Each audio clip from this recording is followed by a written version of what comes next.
আজ 23শে ডিসেম্বর। আপনি কি জানেন আজকের দিনের উদ্দেশ্যে গুরুত্বটা কি? আজকের দিনে কি হয়েছিল? আজকের দিনে 1860 খ্রিস্টাব্দে উমেশচন্দ্র চট্টোপাধ্যায়ের সম্পাদনায় সাপ্তাহিক মনোহর পত্রিকাটি প্রকাশিত হয়।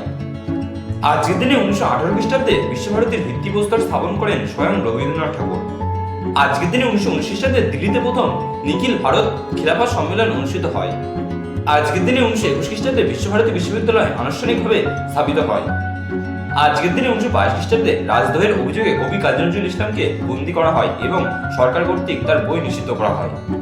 আজকের দিনে 1845 খ্রিস্টাব্দে রাসবিহারী ঘোষ জন্মগ্রহণ করেন। তিনি ছিলেন একজন বিখ্যাত ভারতীয় রাজনীতিবিদ, আইনজীবী, সমাজকর্মী এবং লোকহিতৈষী।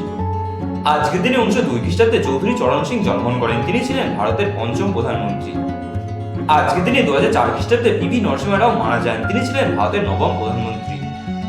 আজকের দিনে 2024 খ্রিস্টাব্দে স্যাম বেনেগাল মারা যান। তিনি ছিলেন একজন বিখ্যাত ভারতীয় চলচ্চিত্র পরিচালক এবং চিত্রনাট্যকার। এছাড়া আজকের দিনটি সারা ভারতবর্ষ জুড়ে জাতীয় কৃষক দিবস হিসেবে পালন করা হয়। ভিডিওটা কেমন লাগলো সেটা কমেন্ট বক্সে কমেন্ট করে জানান। ভিডিও যদি ভালো লাগে থাকে তাহলে একটা লাইক করে দেবেন। ভিডিও থেকে যদি আপনি নতুন কোনো তথ্য জানতে পারেন তাহলে আপনার টিভি জুনিয়রদের শেয়ার করে তাদের জন্য করে দেবেন। এইরকম প্রতিদিনের গুরুত্ব সম্পর্কে জানতে চ্যানেল সাবস্ক্রাইব করে চ্যানেল